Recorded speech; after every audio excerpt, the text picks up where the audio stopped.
Assalamualaikum warahmatullahi wabarakatuh. Kami dari kelompok 9 pada mata kuliah akuntansi sektor publik ini akan menjelaskan tentang bab 10 dan bab 11.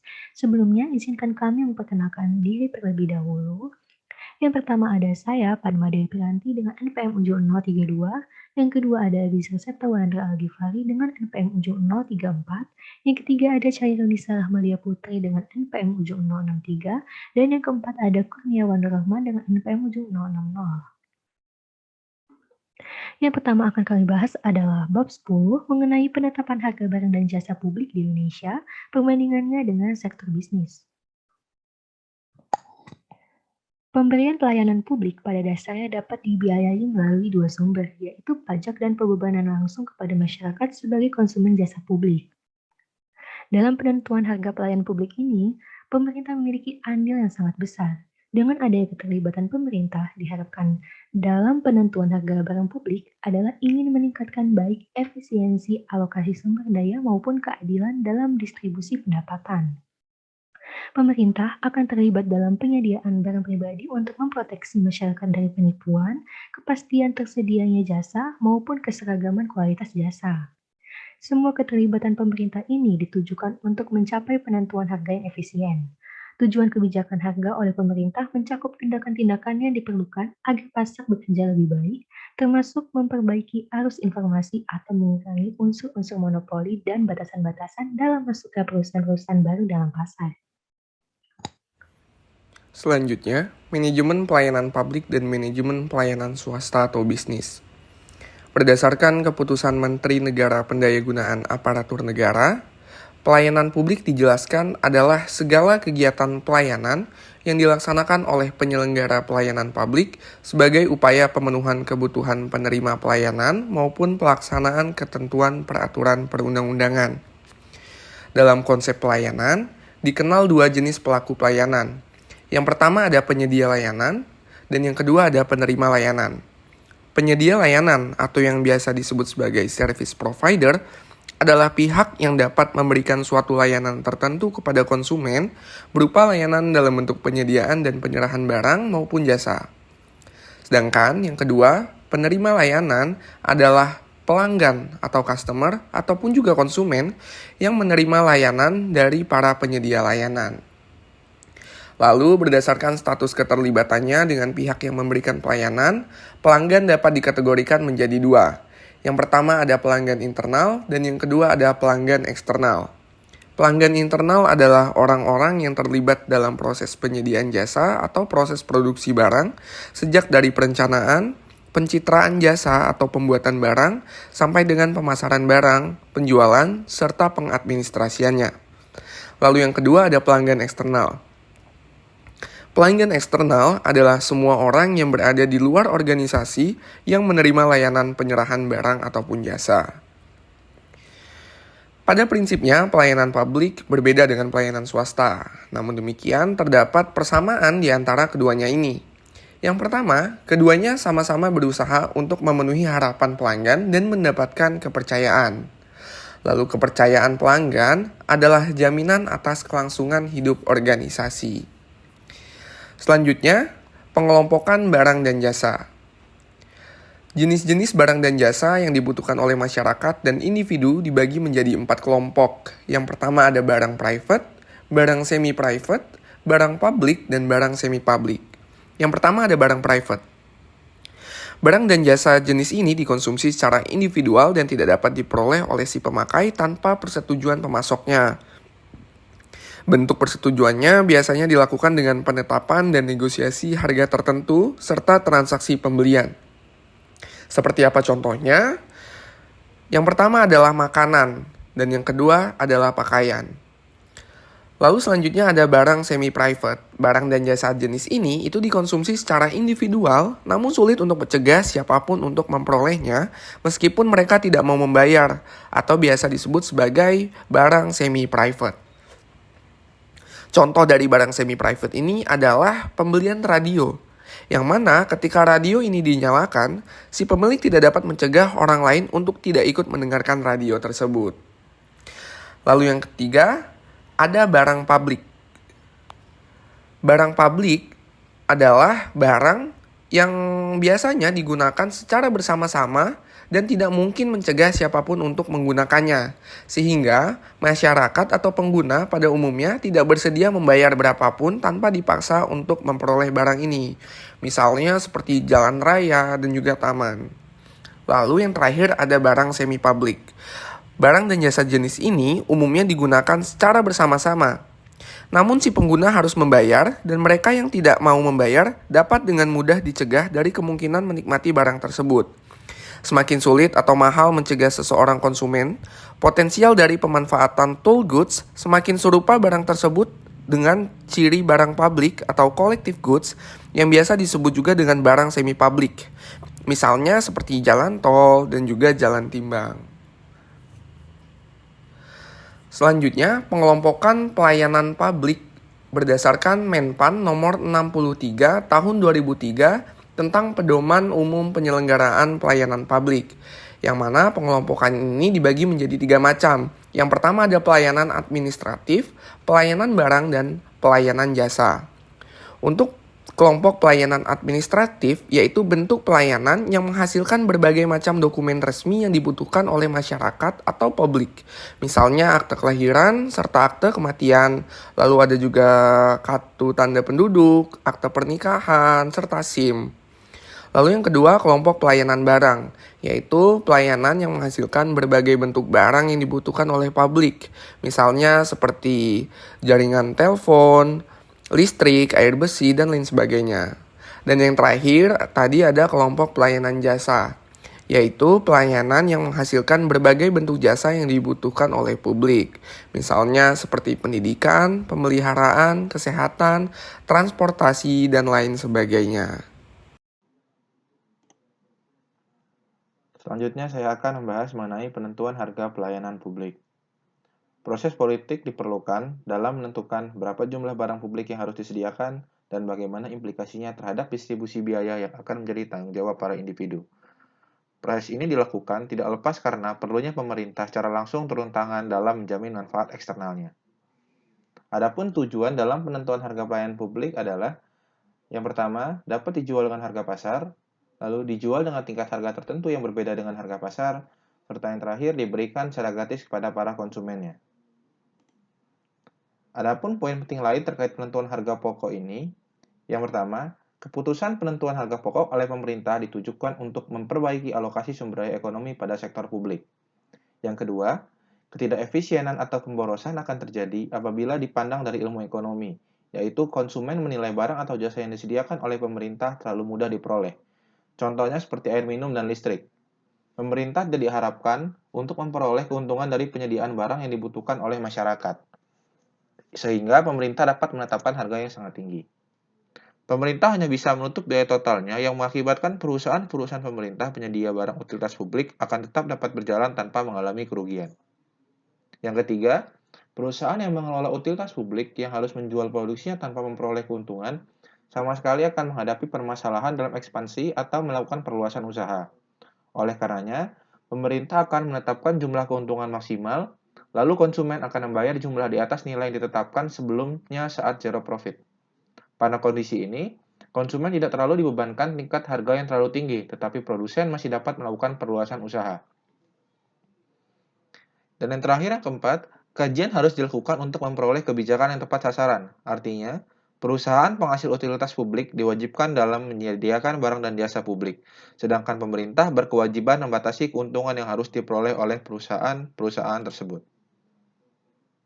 Selanjutnya, pelayanan publik yang dapat dijual. Ada beberapa pelayanan publik yang dapat dibebankan tarif pelayanannya. Yang pertama ada penyediaan air bersih, lalu transportasi publik, perumahan rakyat, fasilitas rekreasi atau pariwisata, pendidikan, jalan tol, jasa, pos dan telekomunikasi, energi dan listrik, irigasi, jasa pemadam kebakaran, pelayanan kesehatan, dan pengolahan sampah atau limbah. Mardiasmo pada 2009 juga menyatakan beberapa alasan terkait pembebanan tarif pelayanan publik. Yang pertama, adanya barang privat versus barang publik. Yang menjadi permasalahan adalah bagaimana membedakan barang publik dengan barang privat, dikarenakan hal berikut. Yang pertama, batasan antara barang publik dengan barang privat sulit ditemukan. Yang kedua, terdapat barang dan jasa yang merupakan barang atau jasa publik, tetapi dalam penggunaannya tidak dapat dihindari keterlibatan beberapa elemen pembebanan langsung seperti biaya pelayanan medis, tarif obat, tarif air, dan sebagainya. Pembebanan ini memaksa masyarakat untuk berhati-hati dalam mengkonsumsi sumber-sumber yang mahal atau langka. Lalu yang ketiga, terdapat kecenderungan untuk membebankan tarif pelayanan daripada membebankan pajak karena pembebanan tarif lebih mudah dikumpulkan. Ketika manfaat dirasakan secara perorangan seperti listrik, telepon, dan air bersih, maka untuk memperoleh barang-barang tersebut, masyarakat biasanya dibebani dengan tarif tertentu. Pemerintah dapat menarik jumlah tarif untuk penyediaan kebutuhan tersebut. Adapun yang perlu diperhatikan dalam penyediaan barang publik adalah yang pertama, identifikasi barang atau jasa yang menjadi kebutuhan masyarakat. Lalu, siapa yang lebih berkompeten untuk menyediakan kebutuhan publik tersebut? Lalu, dapatkah penyediaan pelayanan publik tertentu diserahkan kepada sektor swasta dan pihak ketiga? Dan yang terakhir, pelayanan publik apa saja yang tidak harus dilakukan pemerintah tetapi dapat didatangi oleh swasta? Lalu alasan yang kedua ialah dan ketiga, efisiensi ekonomi dan juga prinsip keuntungan. Dalam hal efisiensi ekonomi, peran harga dalam alokasi sumber daya meliputi pendistribusian permintaan, pemberian insentif untuk menghindari pemborosan, pemberian insentif kepada pemasok berkaitan dengan skala produksi, dan juga penyediaan sumber daya pada supplier untuk mempertahankan dan meningkatkan persediaan jasa. Dan dalam hal prinsip keuntungan, pembebanan biaya hanya dikenakan kepada masyarakat yang diuntungkan kepada pelayanan tersebut. Selanjutnya, saya akan membahas tentang dasar pembebanan tarif pelayanan sektor swasta. Perusahaan dalam menetapkan harga suatu produk atau jasa ada dua faktor yang harus dipertimbangkan, yaitu yang pertama adalah faktor internal perusahaan dan yang kedua adalah faktor eksternal perusahaan. Faktor internal perusahaan meliputi yang pertama adalah tujuan pemasaran perusahaan. Faktor utama yang menentukan dalam penetapan harga adalah tujuan pemasaran perusahaan. Tujuan tersebut bisa berupa maksimalisasi laba, mempertahankan kelangsungan hidup perusahaan, meraih pangsa pasar yang besar, menciptakan kepemimpinan dalam hal kualitas, mengatasi persaingan, melaksanakan tanggung jawab sosial, dan lain sebagainya. Yang kedua adalah strategi bauran pemasaran. Harga adalah salah satu komponen bauran pemasaran. Oleh karena itu, harga perlu dikoordinasikan dan saling mendukung dengan bauran pemasaran lainnya, yaitu produk, distribusi, dan promosi. Yang ketiga adalah biaya. Biaya merupakan faktor yang menentukan harga minimal yang harus ditetapkan perusahaan agar tidak mengalami kerugian. Oleh karena itu, setiap perusahaan sangat memperhatikan biaya, yaitu biaya tetap dan biaya variabel, serta jenis biaya lainnya. Yang kedua adalah faktor eksternal perusahaan yang meliputi yang pertama, sifat pasar dan permintaan. Setiap perusahaan perlu memahami sifat pasar dan permintaan yang dihadapinya, apakah termasuk pasar persaingan sempurna, persaingan monopoli, maupun oligopoli. Faktor lain yang tidak kalah penting adalah elastisitas permintaan. Yang kedua adalah persaingan. Kebebasan perusahaan dalam menentukan harga itu bergantung pada jenis pasar yang berbeda-beda. Berdasarkan bentuk persaingannya, ada 4 jenis pasar, yaitu yang pertama adalah pasar persaingan murni, yaitu pasar yang terdiri atas banyak pembeli dan penjual yang memperdagangkan komoditas yang seragam. Yang kedua adalah pasar persaingan monopoli, yaitu pasar yang terdiri atas banyak pembeli dan penjual yang berdagang pada kisaran harga tertentu, bukan pada satu harga pasar. Yang ketiga adalah pasar persaingan oligopoli, yaitu pasar yang terdiri atas sedikit penjual yang sangat sensitif pada penetapan harga dan strategi pemasaran yang dilakukan oleh pesaing. Yang keempat adalah pasar monopoli murni, yaitu pasar yang hanya ada satu penjual saja. Dasar pembebanan tarif pelayanan publik. Dalam memberikan pelayanan kepada masyarakat, instansi milik pemerintah yaitu BUMD dan BUMN akan memberikan tarif pelayanan publik yang diwujudkan dalam bentuk retribusi, pajak, dan pembebanan tarif jasa langsung kepada masyarakat sebagai konsumen jasa publik. Kesulitan dalam penentuan tarif pelayanan ini mengingat terdapat kesulitan dalam membedakan barang publik dan barang privat dikarenakan adanya kesulitan dalam menentukan batasan antara kedua barang tersebut. Kesulitan berikutnya adalah terdapat anggapan bahwa dalam suatu sistem ekonomi campuran, barang privat lebih baik disediakan oleh pihak swasta dan barang publik lebih baik diberikan secara kolektif oleh pemerintah yang dibiayai pajak. Kesulitan dalam menghitung biaya total yaitu karena pertama tidak diketahui secara tepat berapa biaya atau full cost untuk menyediakan suatu pelayanan. Kedua, yaitu sangat sulit mengukur jumlah yang dikonsumsi karena jumlah biaya untuk melayani satu orang dengan orang lain berbeda, maka diperlukan perbedaan pembebanan tarif pelayanan.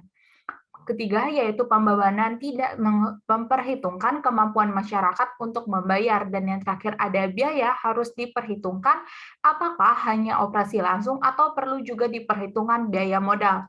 Dalam strategi harga, terdapat beberapa alternatif untuk menentukan harga dalam two-part tarif, yaitu fixed change, untuk menutupi biaya overhead atau biaya infrastruktur, dan variable charge yang didasarkan atas besarnya konsumsi.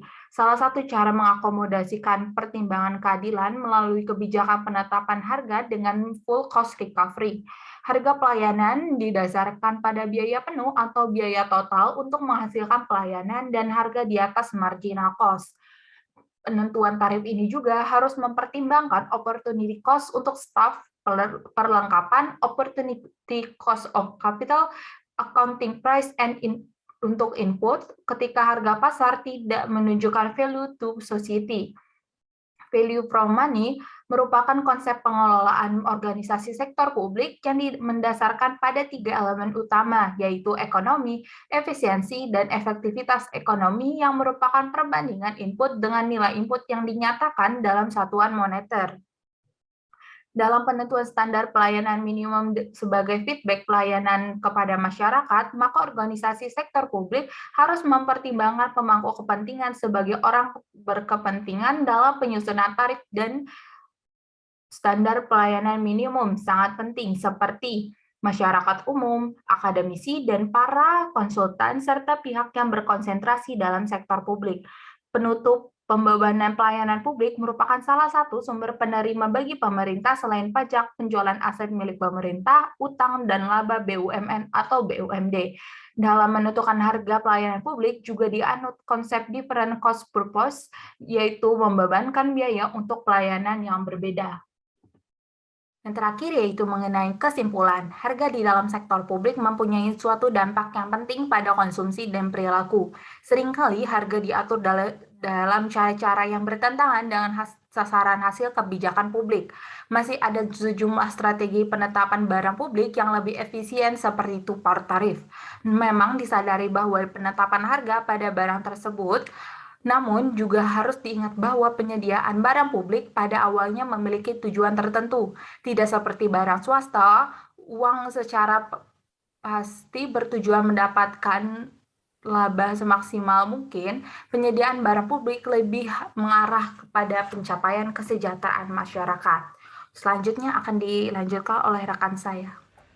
Selanjutnya bab 11, sistem reward dan punishment. Sebuah perbandingan antara sektor publik dan bisnis. Ya, di sini saya akan menjadi pembuka dan juga pengantar dalam bab 11 ini yang nantinya akan diperdalam lagi oleh rekan-rekan saya yang lain. Jadi, sistem pengukuran kinerja sektor publik adalah sistem yang bertujuan untuk membantu manajer publik untuk menilai pencapaian suatu strategi melalui indikator kinerja yang terdiri atas alat ukur finansial dan juga non-finansial.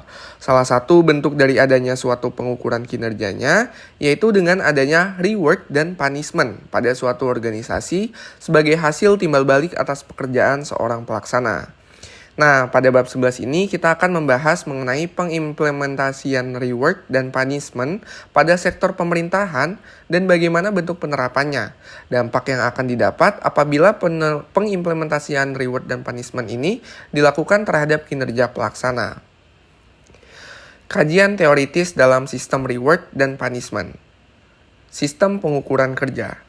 Sistem pengukuran kinerja sektor publik adalah sistem yang bertujuan untuk membantu manajer publik menilai pencapaian suatu strategi melalui alat ukur finansial dan non-finansial. Maksud pengukuran kinerja sektor publik adalah untuk membantu memperbaiki kinerja pemerintah, sebab dengan adanya ukuran kinerja dapat membantu pemerintah untuk berfokus pada tujuan dan sasaran program unit kerja, mengalokasikan sumber daya dan pembuatan keputusan, dan mewujudkan pertanggungjawaban publik dan memperbaiki komunikasi kelembagaan. Nah, apa sih manfaat dari pengukuran kinerja ini? Menurut Mardiasmo, pada tahun 2009, Manfaat pengukuran kinerja ada beberapa macam. Yang pertama, memberikan pemahaman mengenai ukuran yang digunakan untuk menilai kinerja. Lalu, memberikan arahan untuk mencapai target kinerja yang telah ditetapkan, mengawasi dan mengevaluasi pencapaian kinerja, dan membandingkan dengan target kinerja, serta melakukan tindakan korektif untuk memperbaiki kinerja. Dan yang terakhir, memberikan dasar pemberian reward dan punishment secara objektif yang diukur dengan ukuran kinerja yang disepakati. Selanjutnya, reward dan punishment. Reward yang disebut sebagai positive incentive adalah outcome yang meningkatkan kepuasan dari kebutuhan individu. Reward ini dapat berupa pembayaran dalam bentuk moneter, non-moneter, dan psikologi yang diberikan oleh organisasi untuk karyawannya. Lalu yang kedua ada punishment. Punishment yang disebut sebagai negative incentive adalah outcome yang menurunkan kepuasan dari kebutuhan individu. Punishment juga merupakan salah satu konsekuensi yang dilakukan organisasi kepada anggotanya untuk mencapai tujuan organisasi dengan cara membentuk perilaku tertentu. Selanjutnya adalah teori pengharapan atau ekspektasi teori. Gudono menuliskan teori pengharapan menganggap motivasi memiliki 3 unsur, yaitu yang pertama, harapan mengenai hubungan antara usaha dan kinerja. Penambahan usaha akan meningkatkan kinerja. Yang kedua, persepsi hubungan antara kinerja dan hasil, dan kinerja yang baik akan memunculkan hadiah atau outcomes atau reward. Yang ketiga, nilai daya tarik hadiah tersebut bagi seseorang. Walaupun reward sangat besar, seseorang karyawan belum tentu mau bekerja keras. Hal tersebut disebabkan ketidakyakinan yang ia miliki bahwa bekerja keras akan menyebabkan hasil kerjanya bagus. Motivasi individu paling lemah saat individu tersebut mempercayai bahwa insentif diberikan karena pencapaian ditargetkan bagi dirinya terlalu mudah maupun terlalu sulit. Next, teori penguatan atau reinforcement theory. Gudono menuliskan mengenai pentingnya merancang perubahan-perubahan perilaku manusia di dalam organisasi. Menurut teori penguatan, perilaku tertentu dibentuk melalui penentuan konsekuensi tindakan yang diatur sesuai dengan tujuan organisasi. Ada 4 konsekuensi tindakan. Yang pertama adalah positive reinforcement. Positive reinforcement bersifat memperkuat perilaku, di mana dilakukan dengan menimbulkan konsekuensi yang disukai pelaku. Misalnya, setelah beberapa kali seseorang karyawan tiba di tempat kerja tepat waktu, gajinya akan langsung dinaikkan. Yang kedua adalah negative reinforcement. Negative reinforcement bersifat memperkuat perilaku dengan cara menarik sesuatu yang sifatnya tidak nyaman bagi pelaku.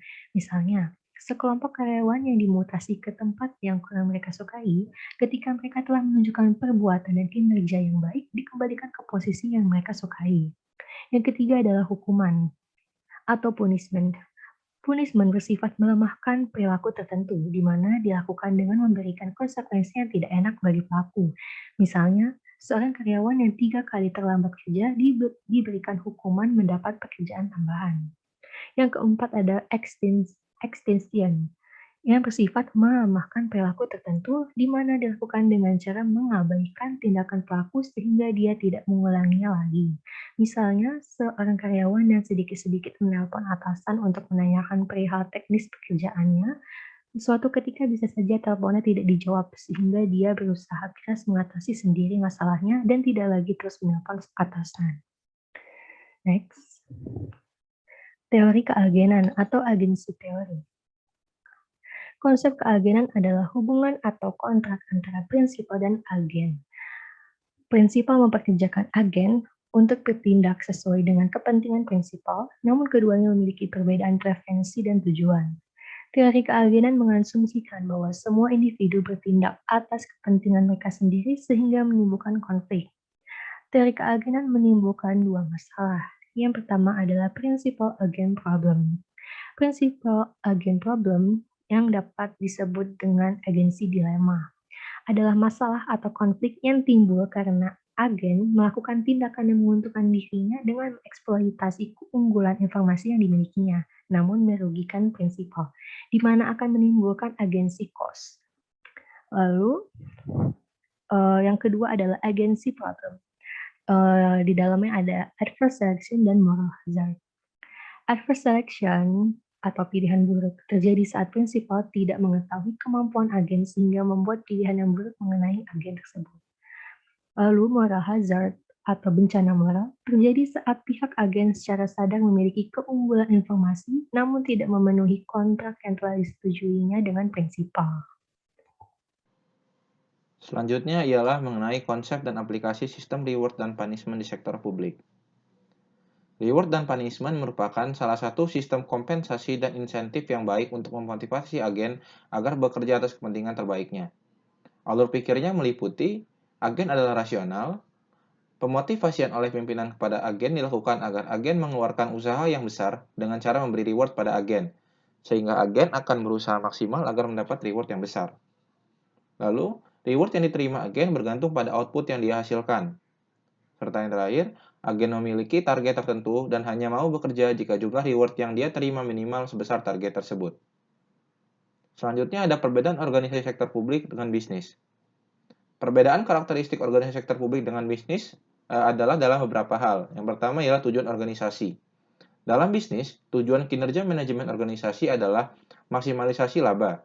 Sedangkan pada organisasi sektor publik, tidak sekedar dinilai dari rasio keuangan, karena bukan bermotif laba. Adapun hal ini juga terkait dengan tujuan sektor publik yang lebih sulit diukur, karena pola manajemennya yang berfokus pada dampak yang ditimbulkan, di mana pada satu sisi sektor privat cenderung lebih jelas. Yang kedua ialah sifat output. Pada sektor publik, output bersifat kualitatif, intangible, dan indirect, seperti biasanya berupa pelayanan.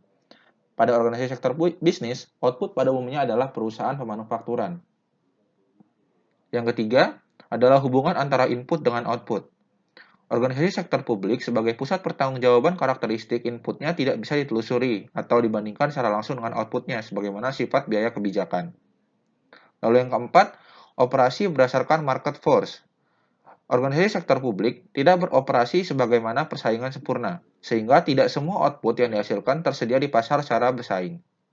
Lalu yang kelima, hubungan dengan kepuasan pelanggan menyebabkan adanya perbedaan dalam sistem pengukuran kinerja.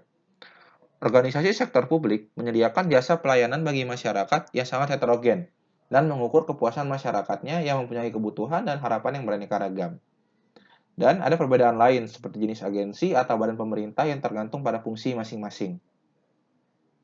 Adapun perbedaan sistem pengukuran kinerja, perbedaan tampak dari informasi yang digunakan sebagai alat pengukuran kinerja dan adanya anggaran yang digunakan sebagai alat pengendalian dan tolak ukur kinerja. Informasi yang digunakan ada dua, yaitu finansial dan non-finansial. Teknik pengukuran kinerja yang komprehensif dan banyak dipakai dan dikembangkan di berbagai organisasi adalah BSC atau Balance Scorecard. Terdapat 4 perspektif indikator keberhasilan instansi pemerintah sebagaimana diadaptasi metodologi BSC.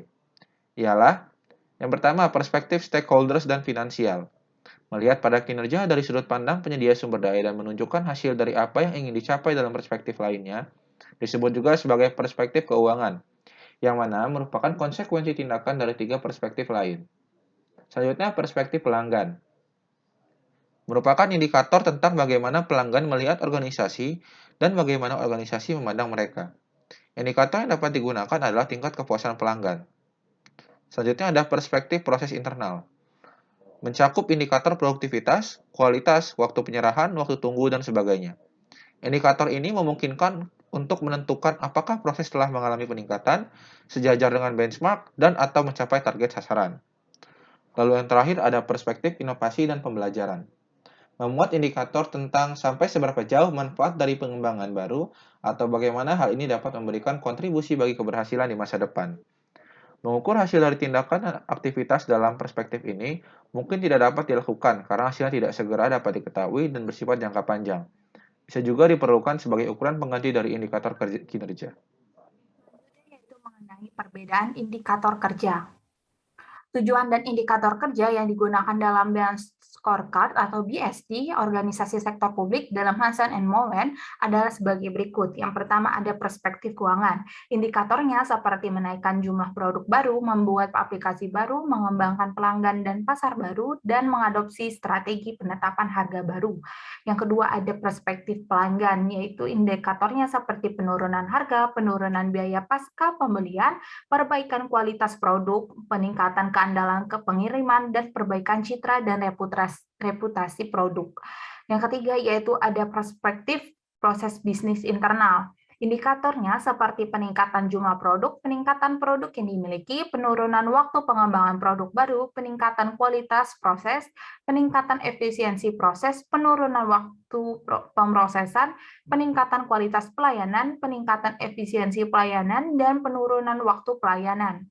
Yang terakhir ada perspektif inovasi dan pembelajaran. Indikatornya seperti peningkatan kualitas karyawan, peningkatan motivasi dan perlibatan, dan peningkatan kemampuan sistem informasi. Selanjutnya ada perbedaan reward dan punishment antara organisasi, sektor publik, dan swasta. Hubungan antar prinsipal dan agen menghasilkan 3 kategori konseptual berdasarkan sifat aliran informasi yang asimetri antara pihak yang ada menurut Dickson 2002 dan berpengaruh ke skema kompensasi optimal. Hal tersebut dapat menimbulkan masalah. Ketiga kategori tersebut adalah yang pertama ada moral hazard. Berarti tindakan agen mempengaruhi pemberian imbalan kepada prinsipal. Meskipun tindakan tersebut tidak dapat diobservasi secara langsung ke prinsipal, outcome tergantung pada tindakan dan sejumlah variabel acak lainnya, sehingga tindakan tersebut tidak dapat diobservasi secara langsung ke prinsipal. Yang kedua ada adverse selection, berarti agen mempunyai sejumlah informasi privat pada saat kontrak dengan prinsipal sedang dipertimbangkan, di mana kontrak tersebut menawarkan reward yang pantas kepada agen. Dan yang ketiga yaitu a costly outcome verification scheme, adalah skema seperti audit yang dibuat oleh prinsipal untuk memverifikasi outcome yang dihasilkan oleh agen. Menurut Dickson, moral hazard adalah pemikiran yang paling banyak digunakan dalam pemikiran insentif sektor publik dan meluas ke konteks multitask, multi-period, multi-prinsipal. Hal tersebut mungkin tidak terjadi pada agen di sektor publik. Perbedaan-perbedaan tersebut disebabkan adanya sejumlah perbedaan antara para agen sektor publik dengan para agen di sektor bisnis.